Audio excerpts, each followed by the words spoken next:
University of Berkeley. I'm sitting in the center of this row.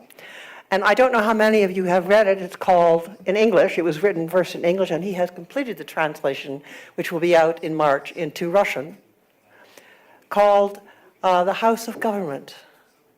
And it's a stunning book. My friend Nina Tumarkin, who's sitting next to him, professor of Wellesley College, director of the dean of the history faculty, said that there was just a huge session at the Boston meetings of the Slavic community in the United States devoted entirely to his book. It's a masterpiece. And there are many aspects of it which appealed to me, but the one which struck me is something which is so obvious to you, especially to Russians, and that is the shift of generational perspectives in the 90s and after the 20th century. Sergei. Oh, I thought you were in Thailand. Certainly would not have started without Sergei Zuyev. Okay, now we start all over again. But I'm just explaining that the one thing that struck me in this incredible book, which is very long and very substantial, is that there were many things as a Russian historian that I didn't know about perceptions in the Soviet era, and how it may be that, for one thing, those people who were arrested and confessed had one set of ideas about why they were doing things, but their children, who simply endured the arrests, had another, and they didn't come from the same generation. And the generation after that, as Yuri Slezkine points out, had yet another. Who were these people who were coming back from the camps in the 1950s? They didn't know the history. And of course, this is true across countries. And it makes so much sense when I began to study generational effects in the United States in American politology, and they were studied very intensely from the 1960s on. And then I thought, if there was ever a time to focus on social, intellectual, and political, the depth of perceptions and crowds and what's happening from the point of view of people who were looking as well as experiencing it, it was now. So I organized this session, and the following is said, that considers the different generations' point of view on Russian society and economy. Experts take notice of the impact that various generations have on creating Russian history and elaborating specific research papers. The participants will comment on generations that shaped architectural design of cities, and we've invited Daniela Zupan, who is this year a postdoc at the Higher School of Economics, and she's written her dissertation about Austria and Germany and social housing, the purpose, the design. And of course, if you look at Moscow's architecture, you know that it was constructed in different eras with different points of view. And we want to know more about that and how that might reflect on our history and our perceptions. Social memories of World War II, and that would of course be Nina Tumarkin from Wellesley. The youth study, the study of she's doing now a study of youth and others of the war at this point as opposed to in the past, her several books. Economic and social outcomes of various periods of history in various generational perspectives. And then Mikhail Anipkin, who is a sociologist, an independent one, he got his PhD at Essex. How did generational changes transform the way that Russian history in the period of market, and how did the lack of generational rotation in the 1970s, the period of Zastoy, and this has been something that's appeared in Russian writings very recently, how did they, and in the party hierarchies, affect the crisis within the Communist Party and the USSR as a whole? So these topics are of enormous significance, and I wanted to introduce it in that way. We have Greg Yudin also participating. He's the academic director of political philosophy program at the Moscow School of Social and Economic Sciences. And he's also got quite a remarkable background in political philosophy and papers of various kinds. And he's a very important member of the community here at RANEPA. And so with Sergei Zuyev, let's see, who is Sergei Zuyev? Uh-oh. He is our boss.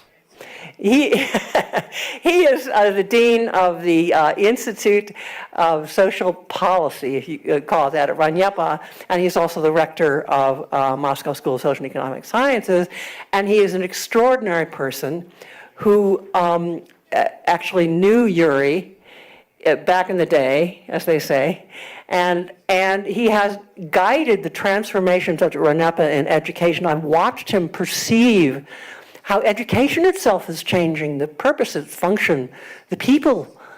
And I thought, who could better tell us about some of those changes if that's what he decides to talk about? So let me give the floor to Yuri, please. Thank you very much. Большое спасибо. Я буду говорить по-русски. Thank you very much. I'll be speaking in Russian because my native tongue, a native tongue is really sweet, especially after a long period of absence. I'm not going to be discussing my book, which I wrote in the wrong language initially, but then it will be rewritten in Russian. Carol, I'm going to be talking about generations and a few words about the Soviet history. The Soviet history as a history of 3 generations, not just a cohorts of people who were born in certain periods of time, but in a narrower sense of generations as groups of contemporaries who were brought together by a shared experience and shared worldview. In October 1917, a small apocalyptic sect came to power in Russia. It was headed by young men who had been born in the 80s of the 19th century. Molotov was 17, Bukharev Kuchin was 29, Kamenev and Zinoviev 34, Rykov 36 years of age, and Stalin and Trotsky, they both were 38. As often happens in such sects, there were no women among the leaders. A charismatic leader was usually 15 to 10 years older than his disciples. Most of the members came from intelligentsia, from the provinces, and in terms of numbers, they were rather an insignificant group, and they were of different ethnicities, like Jews, Latvians, Georgians, and so on.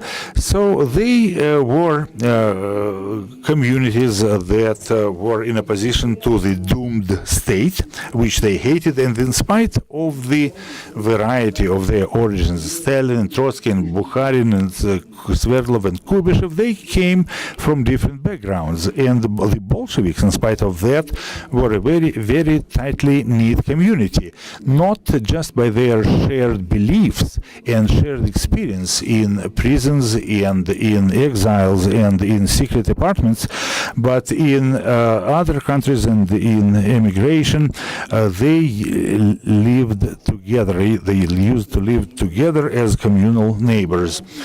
What was particularly important was their joint experience, shared experience of a life in immigration, where couples would form and children would be born, but an unexpected materialization of their of the prophecies that they believed in and the Armageddon that followed. It was quite unexpected, but these things did materialize. The years of their camaraderie were replaced or displaced by years of mutual accusations, disappointments, and melancholy. In the years of the so-called new economic policies, the Bolsheviks started to live again as a tight group, as in a communal, as a tightly knit community in the Kremlin, in the central hotels, and also in the country settlements, as they called it. They would exchange their sexual partners. They would marry and remarry women from different generations with different levels of fertility. The the birth rate among the Bolsheviks peaked in the mid-20s. The Stalin Revolution, industrialization, collectivization, and the Cultural Revolution gave back the hope to the Bolsheviks of their dreams materializing by providing excellent conditions for their children. When about 800 members of the top state and party nomenclature moved in the early 30s into the new house on the swamp, as they called it, then the most apartment people responsible for the apartments were anywhere between were in their 40s or 50s, and their kids were in their at about 10 years of age, but their housekeepers who they were usually anywhere between 18 and 25, and quite naturally, as we all know, the lives of members of that generation was terminated, both politically and physically, in the years of the Big Terror, the moral panic, and the witch hunt, which was quite typical for this kind of sect, and they were replaced by their own proteges, the beneficiaries of the quota system that they established, whereby workers would be admitted to universities. In other words, we are speaking about people of the same pedigree, so to speak, and of the same age as the housekeepers, domestic servants of the Bolsheviks, and their young years and their high education, engineering education, led to an interesting situation when they were replacing the old Bolsheviks. And the third episode in the life of that generation was the Great Patriotic War, which was the part of the Second World War. Once they were firmly in power, Khrushchev, who was a transitional figure, he was at that time 62 years of age. Suslov was 54, Podgorny 53, Kosygin and Pervukhin 52, Brezhnev and Kirilenko 50, and Ustinov and Patolyshev, Gromyko was 47 years of age. They did not share a live religion, so to speak, no experience of being physically close to each other, and they did not belong to the same generation, but they were of the same social origin. Their biographies are read as if they were reprints of the same story. Their lives, and this is a banal statement, rhymes well with the life of the Soviet state, and their deaths coincided with the death of the country, of the Soviet Union. Their children did not inherit their power in the party apparatus. They had become members of the cultural elite, which was still called the intelligentsia, and they were peasants and workers. Factory workers were supposed to replace them after having been mobilized through the army and the workers departments, and the gap, the schism that existed between the rhetoric and the what was happening in real life was continuing to grow, and the party was not able to reproduce itself, and the government that rose to maturity during the war died, or gave out the ghost together with Konstantin Chernenko. I would like to single out the children of the old Bolsheviks who were born in the Kremlin and in the houses of the Soviets during the great disillusionment of the 20s, and the key episodes in the lives of that generation was the happy childhood in the 30s that ended with the arrests of their parents, and then there was the war, the thaw, and the perestroika, the transformation period, and it was one of the main revolutions of the Soviet era. It happened in the apartments of the old Bolsheviks, and no one wrote better about it than Valery Trifonov. The generation of the fathers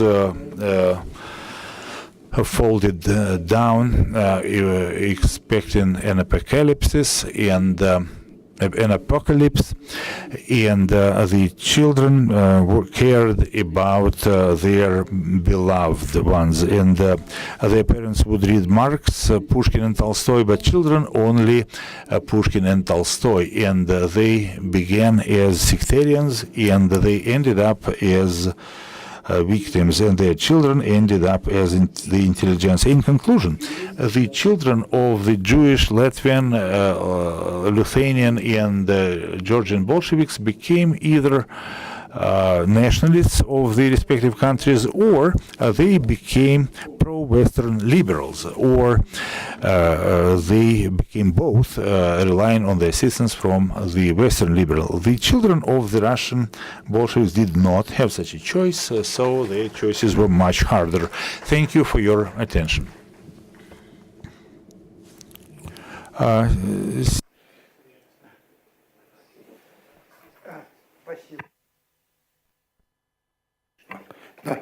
Sorry, Sek. I would like to join Yuri, тоже буду говорить по-русски. I would rather speak Russian as well. Well, it's a difficult task to speak after Yuri. It's a big challenge. And by the way, it's curious, rather curious, that Yuri and I followed. We were at college together. We were in the same year, and there was a person with us who would have looked well, such as Andrei Zubin, who would look well as a member of this panel, who really has a lot to say about the historic memory.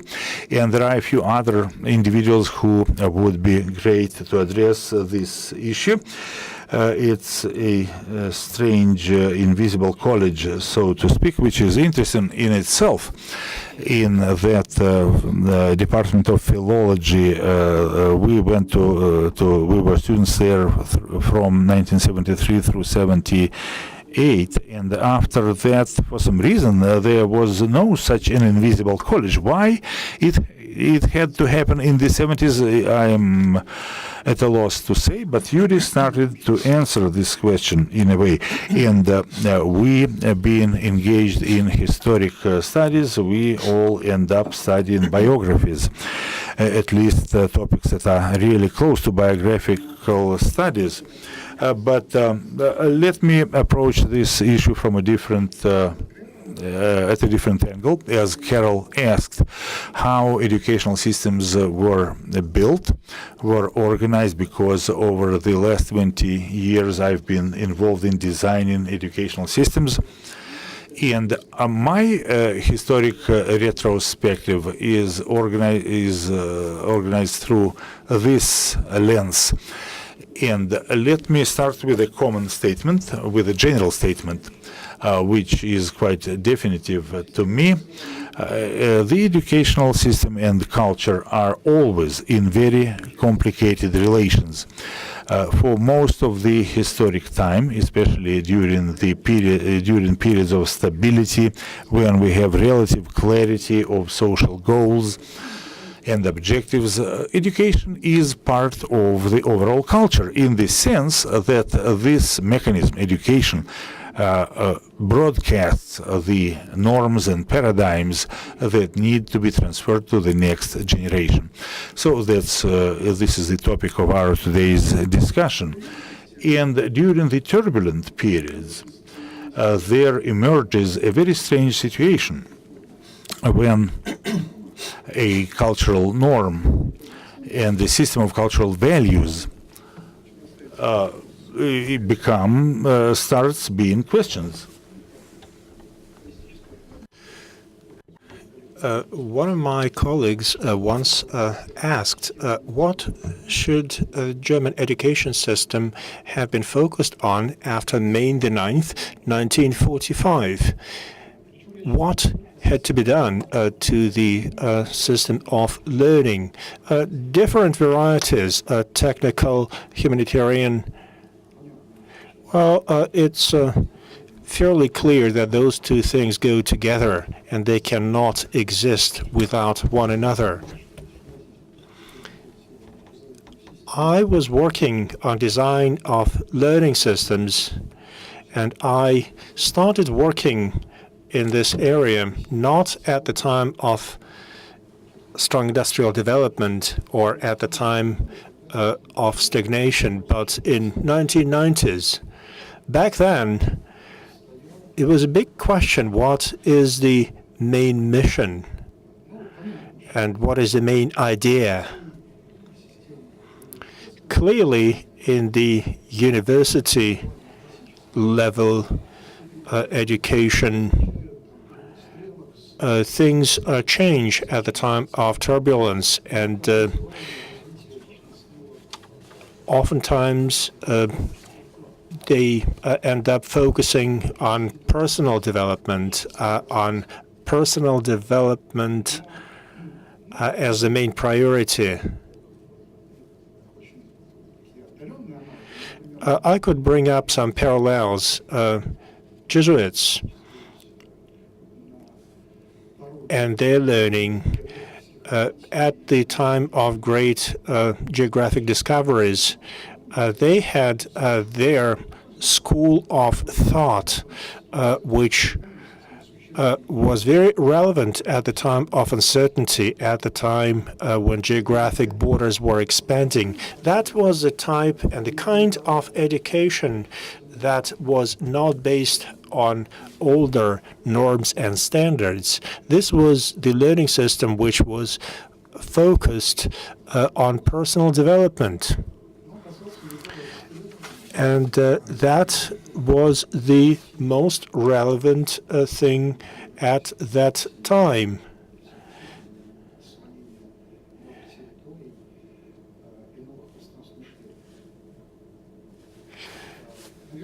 There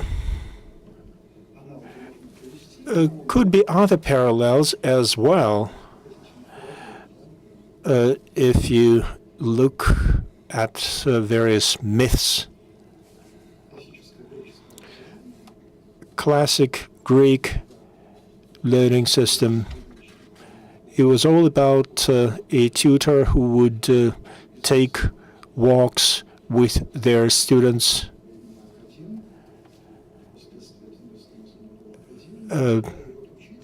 A teacher would tell students about their or his or her findings,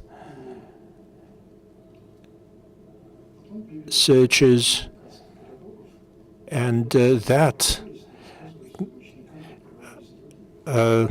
started a new caste of educators who were not talking about their own findings, but about the findings of other people. And then teaching became a profession. Teachers were talking about other people's findings, about other people's stories. So these are the kinds of analogies that I'm thinking about. And that was important for me back in 1990s.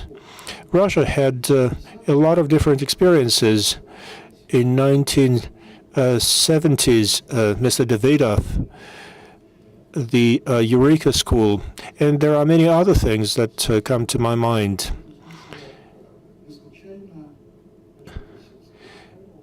Carol has put a few questions to the panel, and I would say that we have a school that is not exactly a liberal arts school. we have quite a few differences from a classic liberal arts system. There is a possibility of a choice at many different phases. We try to put together things which do not go together. One can choose courses in history of music and biochemistry.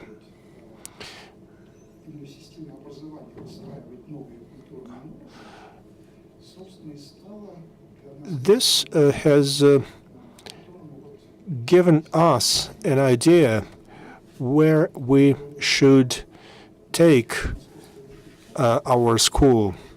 Moscow Higher School is a master's level education organization. At the time of high turbulence, when we witnessed the change of the general paradigm, it was not that education was a part of culture. In that short period of time, it worked the other way around. A good learning system developed new norms, new standards, new ways of communication, new ways of thinking that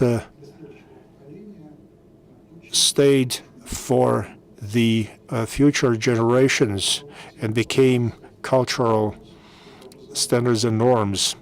We do not know whether it is going to work this way, because this is a long story. We will leave to see. I'm hoping that what we do will not fall under Yuri's definition of sect, as he talked. And more in the lead on these changes than you, and it's really remarkable what you've done, enrollments and so forth. So that's great. Can I call on Nina?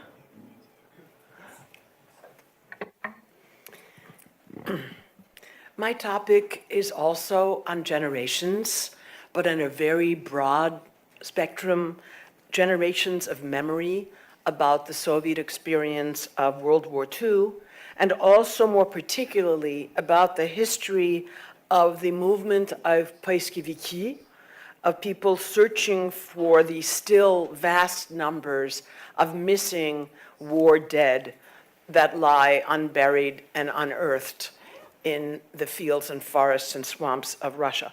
I'll start with the public memory of World War II in today's Russia, the current generation.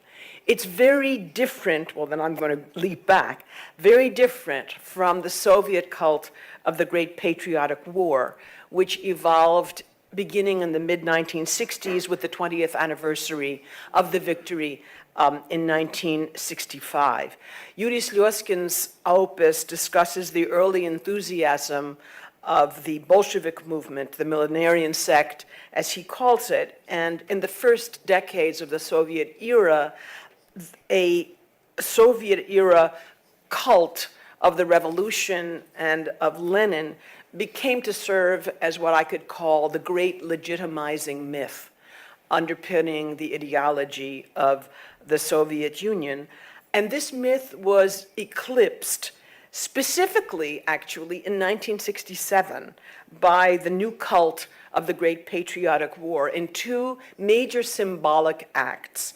The first occurred on May 8th, 1967, the day before Victory Day, when an armored vehicle arrived from Marsovopolye, the field of Mars, in Leningrad, bringing with it, like an Olympic flame, the flame that burns at the Bratskaya Mogila, at the grave of the heroes of the revolution, and use that flame to light the flame at the tomb of the unknown soldier, with the speech talking about how the heroes of the revolution and the heroes of the Great Patriotic War are now one great shining heavenly battalion. Well, they didn't use those words. And the second, just a few months later, was Leonid Brezhnev's unveiling of the great motherland statue Dar vadinamą Mać in Volgograd, the opening of that ensemble in October of 1967, meant to also occur as one of the great events marking the 50th anniversary of the revolution that was being celebrated at that time. The Soviet war cult developed, and as it developed, it celebrated a salvational message of the USSR having saved the world from fascist enslavement. This is familiar to everyone.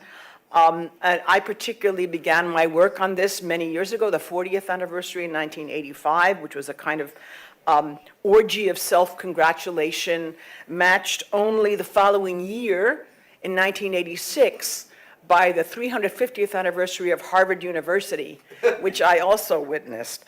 The Soviet war cult included decidedly also a mournful component. Acknowledging at the time the figure was 20 million lost, sacrificed to the war effort, and the notion was passed on that having lost so many, the Soviet Union was the guardian of the peace. You know, never again can this happen. Japan, of course, after Hiroshima also undertook that, the guardian of the peace, never again. And after the generation of late perestroika in the 90s, when the celebration of the war and victory were more subdued, with the exception, of course, of the 50th anniversary, attended, by the way, by President Bill Clinton. So the whole Soviet narrative was very much challenged by perestroika and even more by counter-narratives coming from the Baltic states and Poland after the fall of communism. The cult of the Great Patriotic War was revived, of course, under President Putin, and its first most striking feature was its Russification. So at the end of President Putin's speeches is Slava России, with much less mention made of the other Soviet socialist republics that had fought in the war. And then a new stage, particularly in 2015 with the current generation of the 70th anniversary of the war that was of the victory that was commemorated, of course, just the year after the invasion and annexation of Crimea. And if the Soviet cult celebrated the idea of never again, I saw too many bumper stickers and posters and decals in 2015 that said 1041 по 1045 год можно повторить. We can do it again. A very combative mood, even with some posters showing a vanquished United States Capitol building in Washington. And with the traditional Minuta Молчания, now crowded out by raucous music, now we see a cult of the victory, pure and simple, with the war very much out of sight. And also in 2015, you have the first time in Moscow, the Бессмертный полк, the Immortal Regiment, such an extraordinary move, a mix of generations, fathers and children, marching together, holding aloft the portraits of their family members who fought in the war. And there you really do see a mix of generations. I find that very interesting, that perhaps one of the reasons for its great popularity is that for so many decades in the Soviet period, people had to hide their family members and backgrounds about their family members, and now they could show the photographs. Also, maybe a kind of relief in this joy, because it's much better to celebrate dead veterans than old ones who are living in your apartment. So I think there was something of that. And so the question, and so this was really, it went from a cult of the war really to a cult of the victory, pure and simple and characterized by pride and joy rather than pride and sorrow. And what about, of those portraits of people, how many disappeared without a trace to lie unburied in the forests and swamps? It's impossible to fix an exact number to the people still missing in action from the war. Most estimates begin at 2 million. And as many of you know, after the war, MIAs, those missing in action, were never given a determined legal status. Because the idea is they might have been Vlasovites, they might have been prisoners, they might have deserted. And of course, the government saved a lot of money on future compensation to their families, and so left it up to volunteers to search for and exhume and try to identify and then bury these MIAs. And for over 50 years, groups of pathfinders did this. And ultimately, there were many of these organizations that was very interesting because the clubs of pathfinders, Следопыты and Поисковики, became the only institutions of memorializing the war dead. I went out with two such groups in 1992. I went with a group called Dazor into the woods near Rzew. I would say that those were mostly young people, and they were, but not only, and they were really, I'd say, had a romantic view of the war. They wanted to pay their respects. They wanted to touch somehow the remains of those who had fought in the war. There was almost a spiritual sense to what they were doing. And I went out again in 2018 with another group also called Dazor, which is much more typical. Now the movement is much more organized. It has to report to the Department of Defense. And what I encountered in this group was young people mostly in this particular group, very militarized, very regimented, people playing at army. They act like army members, they're drilled. And the people who command them love yelling at them. There's even public shaming, like in the army. There's also a valorization of all the soldiers in the war suddenly, and все были герои, as though every single one had been a hero. I think most important and most interesting, too, is that in many cases, as in this one, for some of the organizers of these groups, the search movement of the missing in action in this generation is viewed as therapy. Therapy for delinquent teens. So my group was together with young people from another group called Возрождение, Social Services, and that the discipline of being in the woods, of being yelled at, of digging, of humbling themselves, of camping, of digging latrines, is supposed to make healthy people out of these teens. Thank you very much. Nina, thank you. That was wonderful as always. Gosh, exactly 10 minutes. Greg, can I call on you? Yeah, thank you, Karen. Thank you for Now, setting this up. you're supposed to be the guy who opposes this perspective, right? Well, I was supposed to, but I will not. Oh. But anyway, thank you so much for setting this up. I mean, I'm learning a lot. I'm going to speak Russian for the rest of my talk. Действительно, когда Кэрол When Carol invited me to this panel, I was a bit skeptical. The main key word was generations. I talk to reporters quite a lot, and they ask me to make comments on the generation gap and change of generations. They ask questions about new generation that comes to replace the older generation, and I keep saying that from the standpoint of sociology. You can look at different generations responding to the same things in different ways, or people at different ages respond to the same things in different ways, but that is not saying anything about generations. Carl Mangame said that for an age cohort to become a generation, it takes for it to have some common experience. That is a set of strong emotions that should bring those people together. Or better yet, they should have common vision of history, common fate. Yuri gave a very strong example of the closeness of generations. Mangame would call that generational segment, people who have a lot of things in common. Therefore, much of what we hear about generations today has nothing to do with generations. But there have been some very interesting examples voiced here today, and they have to do with generations. A generation is much bigger than an age group.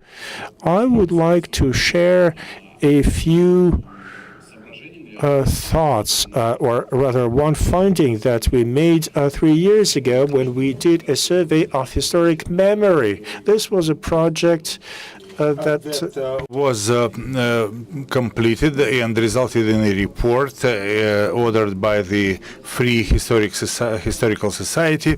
We were talking about what kind of future Russia needs. We discussed the so-called producers of memories, and of course, historic memory does not come out of nowhere. There are specially trained people. People who are professionally involved in producing historic memories, who determine what we are going to remember tomorrow. These are the people who we were interested in, and we interviewed a few of them in various regions of Russia, and I'd summarize the key result before I move on to the generation. The key result was that we had discovered that currently we are moving through a rather rapid process of forming a new kind of memory, which we ended up calling a second memory. The distinction between it and the first memory, which is what first comes to mind when we talk about memory, the first kind of memory is generated by the government, and it's focused on the history of the state as such, of the country as a state. But running contrary to it, or on a different plane, in a different dimension, is the second memory, which focuses on personal and family histories, and these two histories cannot be put together in a single narrative. So we are talking about a mosaic of various perspectives. And on the whole, this space is rather fragmented. The historic events, especially in the case of the second memory, are perceived through the memories shared by my grandfather or great-grandfather. First of all, when you go to, let's say, Tatarstan, when you start asking questions or telling stories, and people sometimes would drop their jaws and ask you, what are you talking about? So this phenomenon is being observed across the country. The first history is being pushed down from is a top-down process, but the second memory is a bottom-up process, and the Immortal Regiment was an initiative that was born in Tomsk, and then in fact it was quickly supported across the country. So this question is still open, where it originated. But when we were asking the question of where does the second memory comes from, we found out that it was a generational phenomenon on the one hand, and on the other it was a technology-driven phenomenon. As was mentioned by a previous speaker, many people would try to forget their past, and they wouldn't show pictures of their relatives for obvious reasons that were called out, because it was, first of all, considered to be dangerous, or might be dangerous.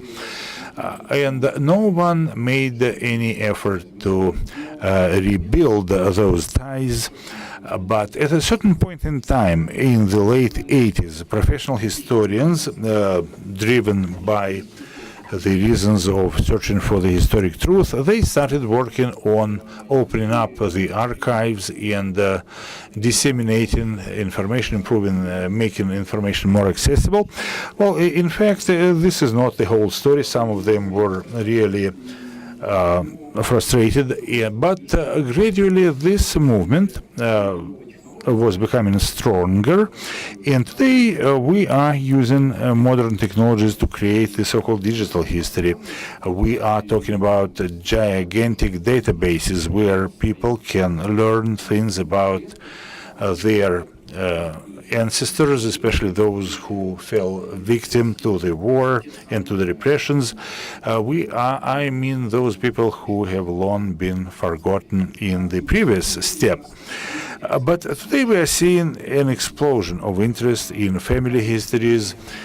So far, it is not felt as a national phenomenon, but people everywhere are telling us that more and more they go to archives, they collect information about their ancestors from online sources, they order research of their genealogy. I'm not speaking about the quality of such research, but this topic is becoming increasingly popular. What the kind of situation that we end up in is that, as Nina mentioned, this interest is especially characteristic of the younger generations. We are looking at an interesting situation when today various generations, in a sense, have different pasts. Mangame said that a past generation is not what they lived through themselves, but those things that they had appropriated. It may be other people's past that they consider to be their own. And today we are in a situation when different generations have different pasts, especially when we consider that they have various degrees of access to modern technologies. Some people still live in a single narrative of the state-sponsored history, and there are people who increasingly live in the narratives of personal family histories. And in this kind of situation, when people live in different pasts, one of them being monolithic and the other being rather fragmented and consisting of a lot of singular pasts. In the near future, my prediction is that this conflict will start coming on the surface pretty shortly, when people with various concepts of what was live together, and their memories are structured in different ways. Inevitably, there will be frictions between these two groups, social groups, and we are looking at other points where that may spark intergenerational conflicts. I think this topic is increasingly interesting, and these two forms of memory organization may manifest themselves through various tensions and conflicts. Thank you. Really very professional and interesting, and you've actually studied the exact dynamic. Daniela, can I get your comment on housing architecture in a comparative sense, Germany and Russia? Yes. Можно открыть презентацию? Спасибо. Okay, I will talk in English because it's easier. My research is located within the field of urban studies, more closely to planning theory and the history of urban planning and design. I'm currently undertaking a comparative research project. The cases are Russia, Germany, and Austria, and it's on paradigm shifts in urban planning and design. And I have a special focus on the role of professional actors in such shifts. And more concretely, I'm analyzing the last profound shift that shaped the urban planning discipline, namely the shift from modernist planning to postmodernist planning. And with regard to the latter, I'm researching the compact mixed-use city model. Today, I will discuss just first ideas and insights of this comparison, and I will try to reflect on the question of generations. And I will just focus on the West German case and the Russian case, and with regard to the Russian case, Moscow mainly. So especially the Russian case is really work in progress.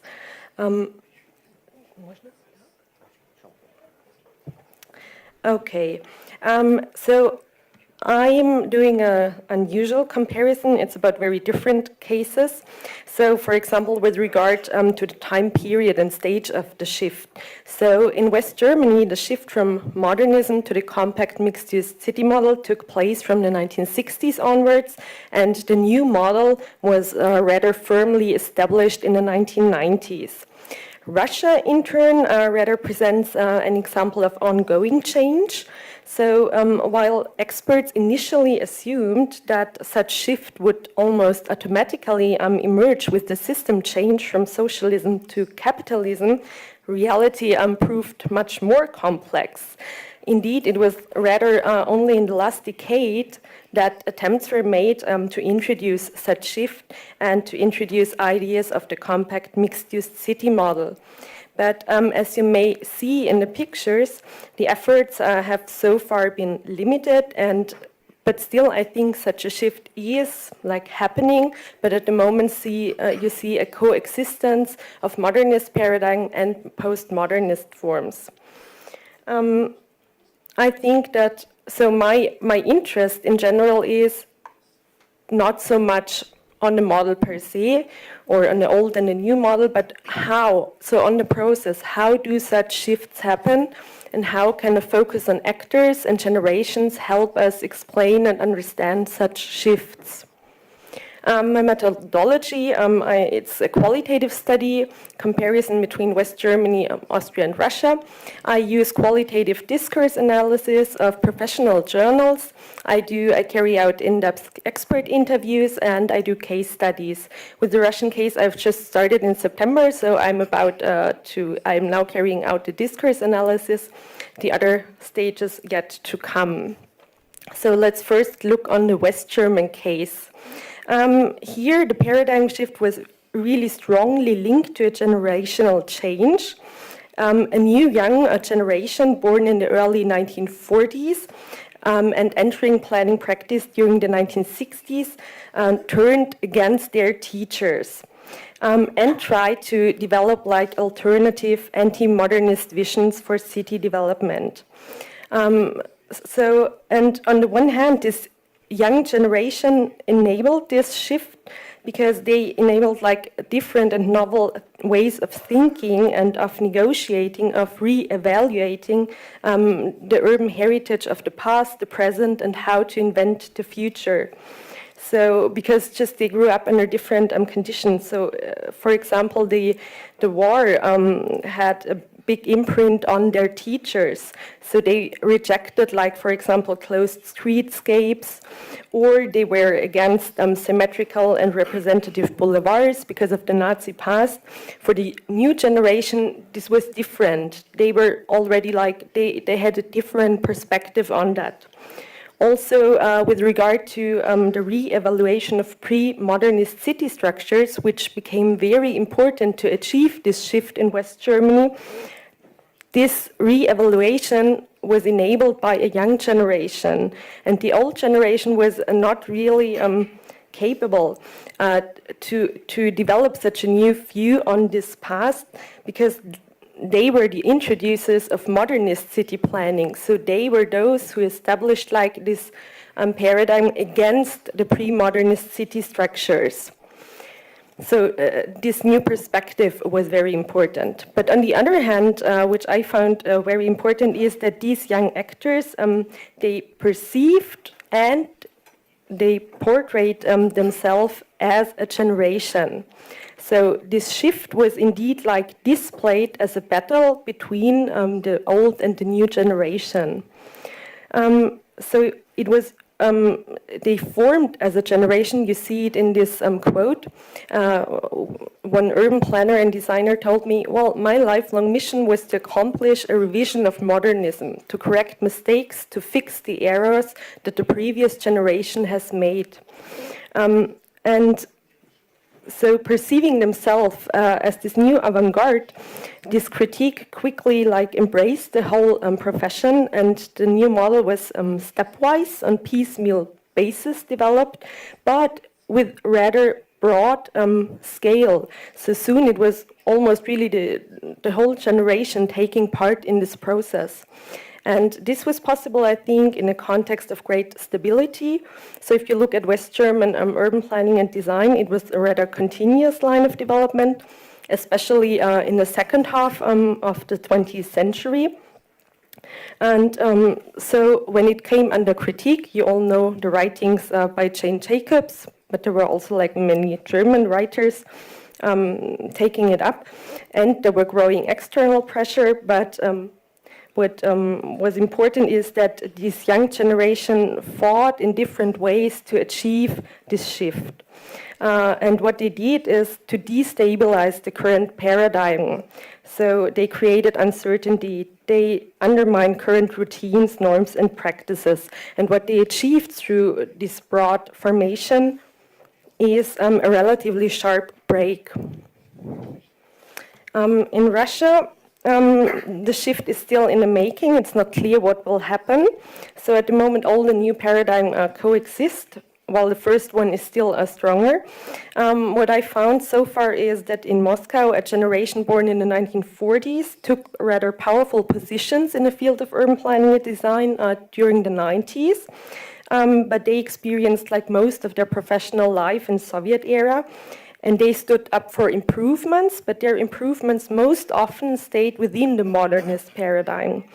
And what I found interesting is Vyacheslav Glazichev, one of the leading figures in the field of urban planning and design, had a rather pessimistic view in the middle of the 90s when he stated that probably a whole generation, including himself, will have to die out before profound changes can happen.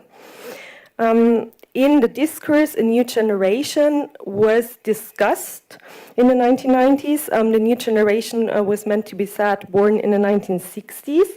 However, during the 90s, what I observed so far is that they did not become yet very influential. Neither did they display themselves much as a new generation. What I found is that they were rather against overly defined paradigms and programs like in the Soviet Union. Those rather reflecting a kind of mistrust of collective enthusiasm or universal ideologies. But this picture started to change like since the mid-2000s in general in the field of urban planning and development. A need to get back to clear overall visions, to long-term strategies and overall concepts is developing. What I can see is that this generation from the 1960s, within these generation, core groups do emerge. And they really try to fight for a new paradigm. They try to initiate this new model. But so far, it stays like within certain groups, but do not get yet on a broad scale, which might end what I found so far. But I have to check it in the interviews. That's so far I see a rather weak self-portrayal as a generation, and the shift is not really narrated like a generational change, and so it does not get the same formative power, which might also be linked to the fact that while in Germany we had like a very stable state of the discipline of urban planning and design, and within like this stable state, actors were just pushing to destabilize the current paradigm. In Russia, we have like an overlap of people trying to re-establish and re-stabilize the discipline of urban planning and design, and the chaos after the dissolution of the Soviet Union, while at the same time certain actor groups try to destabilize the modernist paradigm. So this double trend. And so far this leads to a coexistence of all the new paradigm. And actually I can end with that. Thanks very much. That was fascinating. Yeah. Mikhail. Now, this is a sociologist who has, in fact, written about the generational transfers in Russia. So I was keen to have him. Yes, I'm going to talk about my article a little bit, and then I'll move on to the panel question how the lack of the generation renewal in the Central Committee, Communist Party's Central Committee in the Soviet times probably might have led to the one of the explanations of the collapse of the Soviet Union and the Communist Party itself. Но я буду делать презентацию по-русски, потому что, конечно, Let me do the presentation in Russian because it would be important in my view. As was quite correctly mentioned by Greg, generations cannot be studied in a quantitative way. To assign the allusion to Karl Mannheim is absolutely correct. The reference to him is quite correct, who said that generations are value-based groups with a shared social and historic context. And I attempted to draw an anthropological portrait of the last Soviet generation, my generation, a generation that was born in the late 60s and the early 70s. And in my view, what is characteristic of quite clearly for this cohort is the commonality of their social cultural context and the shared values. I'd like to use the metaphor of the lost generation or the generation of redundant people. Originally, I thought that the demographic framework should be late 60s, early 70s, having to do with the demographic gap. But as I worked on and interviewed people and I developed a methodology, narrative interviews. I arrived at the conclusion that the core of this lost Soviet generation was born in 71, 73, a very short period of time within this generation cohort. This is very important. What is typical of this cohort? They have identified themselves as Soviet people and Russian people. And on a personal level, they feel like Soviet people, although formally they understand that they are citizens of Russian Federation. Another important point is resentment. These people are frustrated, they are hurt. We can witness that throughout this cohort. That applies to pretty much everyone who was born in the late 60s, early 70s. I have a quote which I put in my PowerPoint presentation. This is a quote from one person I talked to as I was working on this survey. It is an observation that I made several times. I did a number of interviews and I worked with several focus groups. Surprisingly, very successful people, very wealthy people have shown signs of resentment. Marketing experts think that this is a psychology problem, but this is not. This is a completely different thing. This is a structural challenge, and it has to do with the generations, which I'm going to explain in a few minutes. They are politically isolated. There is an explanation of this attitude. They think that politics is a dirty thing.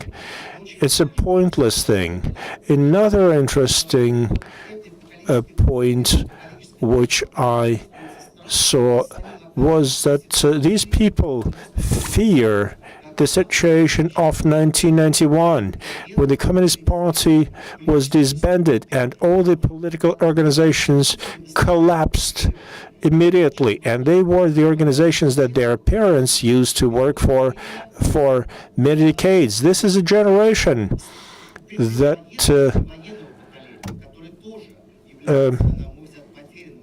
is born by the people of the World War II generation. And I can refer to what Mr. Slezkine said. A perestroika was launched by the people who were born in 1920s. Mikhail Gorbachev was born in 1931. Mr. Yakovlev was born in the 20s. He belonged to the same generation cohort as Mr. Yakovlev. In their attempts to reform the society, they did not assign any role to the Communist Party. The Communist Party was not a subject of the reform. They wanted to change the society, and they thought that the Communist Party would change as a consequence. My father was a Communist Party worker. He even was a member of the Central Committee. This is the same generation that Yuri Afanasyev belonged to. Yuri Afanasyev was an intellectual, and my father was a member of the party, and they thought that they had to first launch a party reform, and the society would change accordingly. They thought that this was the most important thing. This was a principled approach. And the same thing we are witnessing today. The children of that generation, they had their own agenda. And that agenda has never been fulfilled.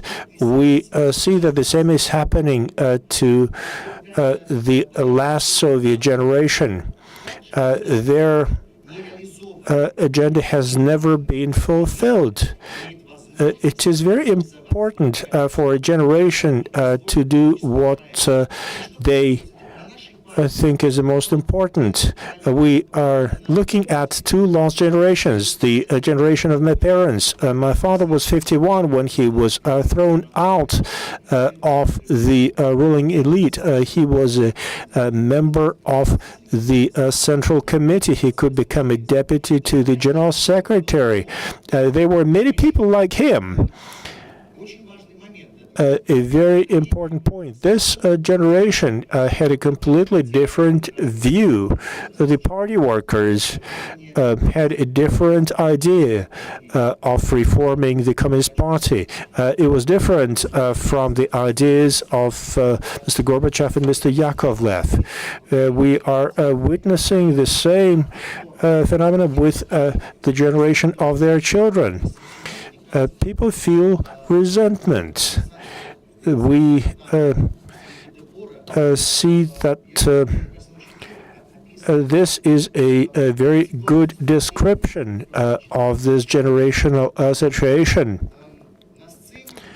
We see the generation that was born in the 60s, plus the generation of their children who are in their 30s now.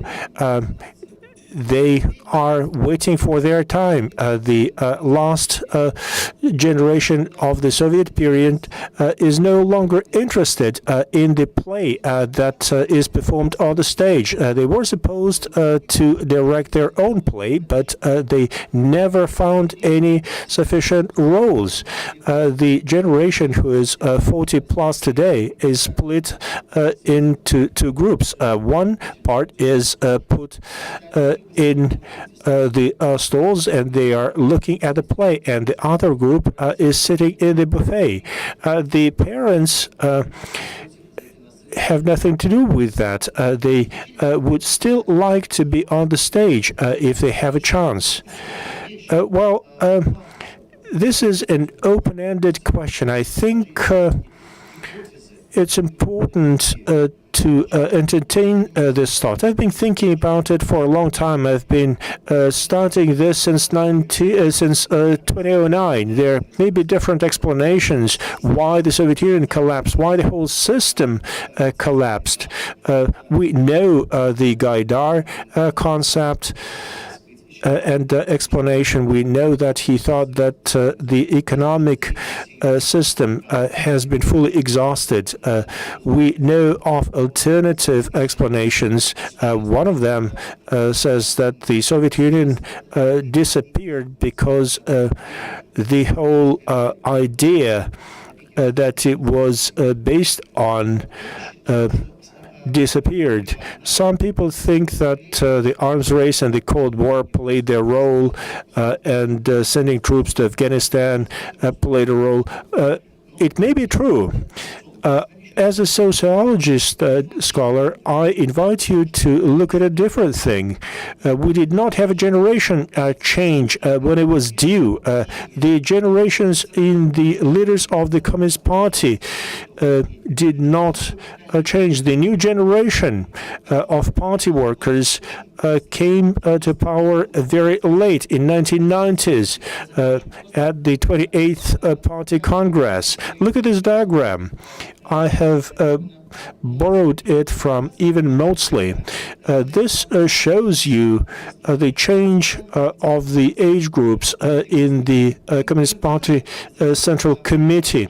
You see the arrival of new blood in 1990s. We also see representatives of the other social groups, representatives of the intellectuals, the intelligentsia. It should have happened in the 1980s. And because it happened so late, we have arrived at this critical situation which we had then. Thank you. There are a huge number of ideas here to develop the sense of first and second memories, the changing views of how we look at war, something so as enormous as what we look at Moscow every day, and what kind of changes do we or don't we see, and who in fact is responsible for those changes, who's leading the changes in education, with what kind of determination, and from what generation are they, and how do we look at our past in various senses. I think this is quite remarkable. I would like to organize the rest of the session so that you can comment on your collegial papers, and that also we can have questions from the audience, because I see a great many familiar faces here. And would you, and maybe first, would you like to talk about changing views of inequality? You weren't here in the beginning, so I didn't. I was at tea with the Prime Minister. What? I was at tea with the Prime Minister. Oh, he was at tea with the Prime Minister, okay. So I'm sorry. And I do have a... We were starting a session, okay. couldn't leave the Prime Minister.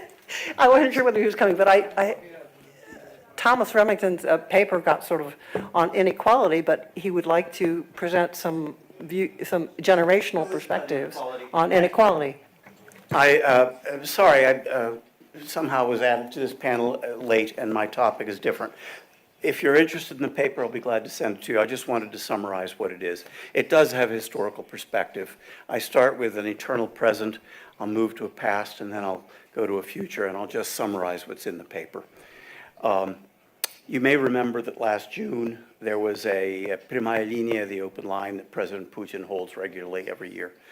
And one of the cadre, one of the scenes that flashed on the TV screen was from one of the viewers at home who sent it in an email or a text message, and it was simply a question, "Oligarchia навсегда?" Вопросительный знак. Oligarchy forever? Question mark. President Putin did not choose to answer it, but that's the inspiration for this talk. Is there oligarchy forever? The question for me is, why is inequality so high in the US, Russia, and China? And the answer is there, a possible answer is oligarchy, and I want to explore that. The similarity, and now I want to come to the historical part, and it's connected to a couple of the presentations that we've just heard. All three countries underwent a major liberalization process. In the US, it starts the end of the 70s at the same time as in China. Major deregulation. And in Russia, it starts a decade later with shock therapy and Big Bang. And in all three countries, of course, the hope was to развязать, to liberalize, to loosen up, to free up, to introduce dynamism to the economy. In all three countries, it led to the dismantling of an awful lot of controls over big business. It was state business in Russia and China. In the US, it included massive tax cuts that you'll remember from the Reagan era and so on. Just this loosening of all the levers of state power in all three countries. And the idea was it would unleash competition. And there were, in all three countries, bursts initially of competition. Quickly followed by, and you may remember a famous article 20 years ago by Joel Hellman that said, well, you have these early winners, these big tycoons that capture pieces of power, and they're able to leverage their access to state resources, state enterprises, trade, and so on, and then they lock in their gains. And so I want to argue in this paper that, in effect, we've had a process like that of the locking in of early gains by early winners in all three countries, leading to inequality. So much of the economic explanation of inequality has to do with globalization, technological change. I don't mean to understate that, but the politics of it, as captured by that simple oligarchia навсегда question, I think is important. The key is, in all three countries, these very important interests that were able to gain market power, economic power, allied themselves with those in political power. So they were able to block further competition, and in all three countries, curiously enough, despite the enormous differences in their political and economic systems, we've had the growth of concentration, industry by industry by industry, oil and gas, especially in Russia. Financial sector has gained enormously in all three. We have this financialization of all three. We have high concentration in a number of the key industries. In Russia and China, it's in state enterprises. In the US, it's giant private corporations, but they wield enormous power. They ally themselves with powerful conservative interests in the United States who gain a powerful relationship with the Republican Party. In Russia and China, they ally themselves with political elites as well. CCP in China and the presidential administration in Russia. It's that exchange or alliance between what you can call oligarchs or important corporate tycoons with those in political power, whereby the money benefits those who are in power to stay in power, and in return enables the powerful corporate interests to fight competition from labor or from regulatory authorities. And this is contributing to an enormous amount of rent seeking and rent redistribution. So it's that rent sharing which I think has locked in high inequality in the labor markets and increasingly in the distribution of wealth. The final point has to do with the future. What we know from the research on high income inequality is it contributes to inequality over time by lowering mobility. The advantage of those who are advantaged, educational advantages, social connections, good neighborhoods, and so forth, those advantages are cumulative, just as disadvantages are cumulative. Sure. Thank you very much. It's really important to set the context also for generational change, because we also understand from Greg's presentation that just because you're in a different cohort doesn't mean it's an entirely different generation. It's quite slowly, it's quite difficult, is it not? And then you say the lost generation, is that in the 70s, the 60s? Well, Gorbachev is quite different from Sergei Zuyev. I mean, yeah? Yeah, in other words, it's a quite complex set of explanations, and I think we're just exploring the beginning of this, hoping that maybe there's some graduate students in the office who might take it up for their research. So this is, once again, we're trying to open up, especially politology to, in the West, which seems focused on some things that are not very Russian. Trying to talk about what Russia really is and the richness and the greatness of your society over many, many years. And so can we now please have a few comments from you about, do you guys have comments on the other, or should I open up to the, what do you think, Sergey? Should you open up to them? Yuri, do you have something to say? Okay, why don't we ask for questions from the audience then? Yeah, I knew there would be some. Yes. Yeah. Thank you. If I may, 4 rapid-fire observations. 1, the sociological or the generational explanation seems to have been overstretched. If you're talking about turnover, the absence of turnover being the reason for systemic stagnation or collapse, I mean, what about Fidel Castro? What about Deng Xiaoping? And in terms of the shifts, the important shifts, the defeat of Molotov-Kaganovich, the victory of Khrushchev, the defeat of the Gorbachev reform socialism project, which won at the referendum in early '91, how far can that be explained through generational formation or socialization? I'm not sure about that. The second point would be rupture and continuity, which Professor Tumakin was talking about. Now, here in Russia, there seems to be a swing in how to treat, say, 1917, 1945. Is 1945 connected to 1917, or is it connected to the larger continuity?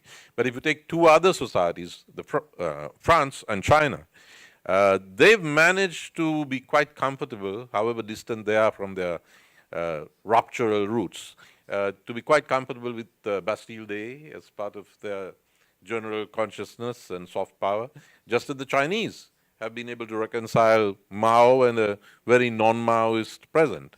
Why is it? Why does it cause such tension? Why is it so difficult to negotiate in Russia? That's the second point. The third one is to do with the external and the internal. How much of what you're talking about can be understood by the purely sociological internal factors, and to what extent is it overdetermined in the Lacanian sense by the external pressures? I mean, today, what is going to be the memory of Russia's relationship with the outside world? Is it going to be, as I think it is, not of new Cold Wars, but maybe one long Cold War within which there are hot wars and non-wars? So where does the external come in to the generational consciousness and the creation, the construction of memory? The final point is to do with memory and mentality. What seems to me to be happening is that to the extent that there's recurrent pressure from the external environment, there's a recurrence of certain mentalities and themes within Russia. And if that pressure seems to have been abiding, then that mentality is going to become abiding. And one theme that seems to keep popping up, though not in those terms, is socialism in one country, though nobody talks about socialism in one country, but no statism in one country. But the idea that if the external environment is turning hostile, then we can do it, ideologically or otherwise. This seems to be cropping up across the generations at different intervals. So those are just 4 points I want to throw into the discussion. Thank you. Marvelous. Mikhail, would you like to deal with that? Can I start? Yeah, I don't think that the generational approach is overstretched. In turn, it is hugely underutilized because we only have two serious books of the most studied generation, which is the Putin's generation, born in the 1950s. It's just so-called the Soviet generational baby boom, right? And I think we have to look into these factors much more, and the generational sociology in this country is only developing, and we have to focus on these things more, because all other approaches such as economic, political and geopolitical are overstretched indeed. And so I totally disagree with your point that the generational approach is overstretched. Maybe it sounded in my presentation that it was overstretched, but indeed it is not. I can give you more in the corridors. Anyone else? Greg? Yeah, I actually have an answer to the France and China question, and it's a pretty short one. Well, the issue is that we have a different understanding of who's the subject of history, and that's actually what is at stake. Because in Russian case, at least in current historical politics, the politics of the state is to make the state the key historical subject, and this, by definition, erases all kind of disruption, all kind of discontinuity, and this is why we have this very weird narrative of like Nicholas the Second just baptizing Lenin to be the ruler, and then Lenin baptizing Stalin, and then all of them baptizing Putin to be the next ruler. So there's a complete continuity, no disruption at all. I think this is precisely what is at stake now in this battle of two memory, just because the younger generation no longer buys that.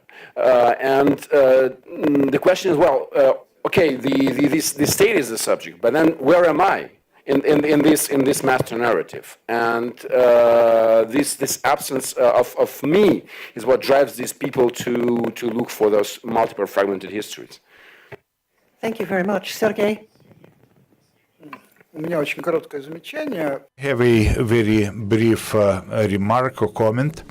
I believe that at the end of the day, a discussion of generations, and this specific discussion is no exclusion, sooner or later it goes into the ontology of power. To what degree this generation or another starts to define the future, the shape of the future, the state power, the influence. On the one hand, this is quite clear, and the methodologies that we use in history are built on such compositions, be it Karl Marx, who saw as actors, as well as Lenin, who saw the new type of party, and Trotsky believed that young people need to be uprooted from the social context together with Mao, and Bogdanov thought that the agent of development is engineering groups, and so on and so forth. So everything seems to be in order and correct, but I think it would be very important whenever we discuss generations, and I am putting a question mark, try to shift the register from the issues of power to something else. So quite likely what Grigory Yudin talked about was exactly this when he discussed a new methodology of history, the history of everyday life, personal histories, and when small social machines can make their own choices. And I would like to put a mark on this paradox in our discussions. Another question? Oh, I'm sorry. Did I cut you off? No, okay. There were so many questions. Can we just have one more? No more. None of the rest of you had any questions? You asked for them all. Really? No other questions? Yes. Yuri. Well, I would like to make an addition to what Mikhail said. I do not think we should be accused of overstretching the topic of generations, because it was our topic. If our topic is generations, it would be rather unusual to expect that we would be talking about something else. But I think I agree with Mikhail where he says that it's important. An important point is that too little is written about the Soviet history, both in Russia and abroad. In the United States, you keep hearing about the specifics of various generations, millennial, baby boomers, Generation X, Generation Z, and so on. But when we are discussing identity politics, and when people call the classical markers of identity, they are talking about, as a concession to the classical thinkers, they talk about race, gender, sexual orientation, but the generations that are inevitable in the fabric of a society, they are hidden under the veil of silence, of omission. And it would be interesting to look at this problem through a Soviet lens. A couple of words about Russia and China. I'd like to add to what Grigory said. What is important that both the Chinese and Vietnamese communist parties, they were presented as nationalist, anti-imperialist parties, so they could easily switch to a different economic track. which was impossible in Russia, where we were primarily talking about the economic system. Очень But Peter Oppenheimer back there?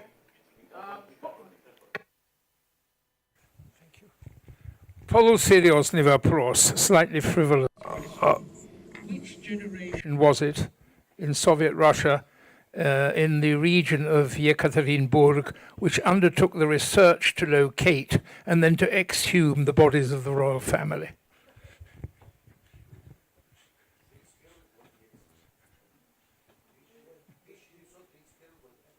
Uh, 1931. Who did that? Yeah, so it's a sort of immediate pre-war generation, let's put it this way, or the Thaw generation. Yeah. Оттепели, то есть, как бы mature Thaw generation. Yeah. I have really loved this session.